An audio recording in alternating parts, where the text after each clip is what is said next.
इस वीडियो में हम सुप्रसिद्ध छायावादी कवि जयशंकर प्रसाद द्वारा रचित गीत देवसेना का गीत को जानेंगे तथा इसकी व्याख्या को समझेंगे। यह गीत जयशंकर प्रसाद के नाटक स्कंदगुप्त के 5वें अंक के 6ठे दृश्य में देवसेना द्वारा गाया गया है। देवसेना मालवा के राजा बंधुवर्मा की बहन है और सम्राट स्कंदगुप्त से मन ही मन प्रेम करती है। स्कंदगुप्त मालवा के एक धनी व्यक्ति की बेटी विजया को चाहता है। नाटक के अंत में वह देवसेना की ओर आकर्षित होता है। तब तक देवसेना संसार से उदासीन होकर वृद्ध परनदत्त के साथ भीख मांग रही होती है। वह स्कंदगुप्त के प्रेम निवेदन को ठुकरा देती है और आजीवन देश प्रेम के मार्ग पर चलती है। अपने जीवन में प्रेम की असफलता को लेकर वह यह गीत गाती है। आह वेदना मिली विदाई, मैंने भ्रमवश जीवन संचित मधुकरियों की भीख लुटाई। कवि देवसेना के माध्यम से कहते हैं, कितने दुख की बात है, मेरे जीवन में विदाई के क्षण भी कितने वेदनामय हैं।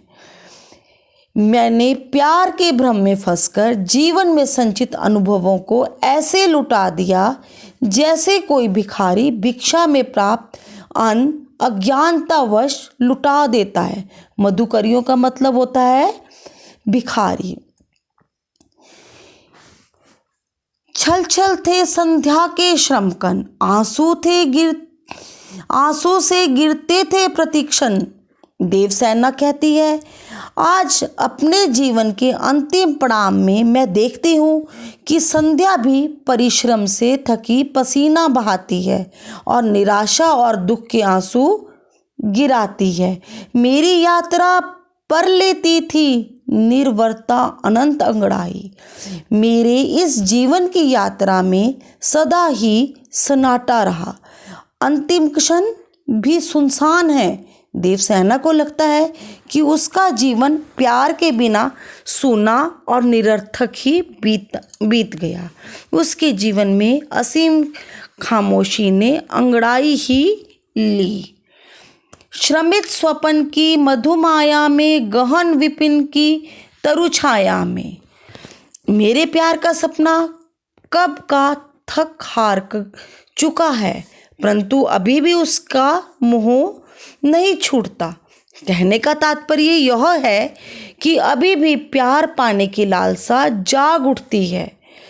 गहन विपिन की तरु छाया में, घने जंगल में, वृक्ष की छाया में, पथिक उनिंदी श्रुति में किसने यह विहा की तान सुनाई।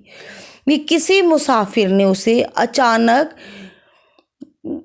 उसने विरह गीत को नींद भरे स्वर में सुना दिया था। तब से उसका हृदय परेशान है। लगी सतृषण दीठ थी सबकी, रही बचाए फिरती कब की। देवसेना कहती है, अनेक लोग उसकी ओर प्यासी नजरों से देख रहे थे, अर्थात उसे पाना चाहते थे, परंतु वह अपने आप को उन सब की नजरों से बचाए हुए थी। मेरी आशा आहा बावली, तूने खो दी सकल कमाई।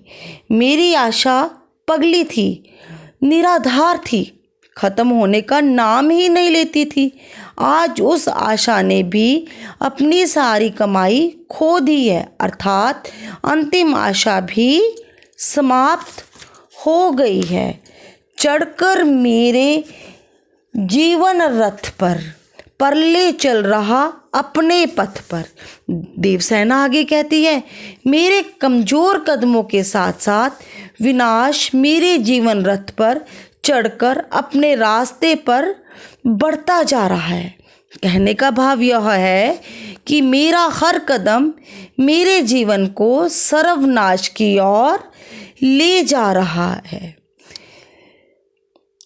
मैंने निज दुर्बल पद बल पर उससे हारी होड़ लगाई। मेरे कदम उससे मुकाबला करते हुए बढ़ते जा रहे हैं। कमज़ोर से उससे आगे निकल जाने की होड़ में मेरी हार निश्चित है। फिर भी मैं उससे व्यर्थ ही मुकाबला कर रही हूँ, जबकि मुझे पता है कि विनाश को पराजित नहीं कर सकती। अत्यंत निराश हो गई है इस समय देवसेना। लौटा लो यह अपनी धाती, मेरी करुणा खाखा खाती। अत्यंत निराशा में देवसेना कहती है, हे प्रभु, अपनी यह अमानत अर्थात यह जीवन जो आपने मुझे दिया है उसे वापस ले लो। आज मेरी करुणा भी विवश है। अर्थात अब देवसेना हार मान बैठी है। विश्व ना संभलेगी यह मुझसे, इससे मन की लाज गवाई। यह संसार कुछ भी कहे, मैं अपने जीवन की रक्षा नहीं कर पाऊंगी, इसलिए मेरा मन आज लज्जित है। थैंक यू बच्चों।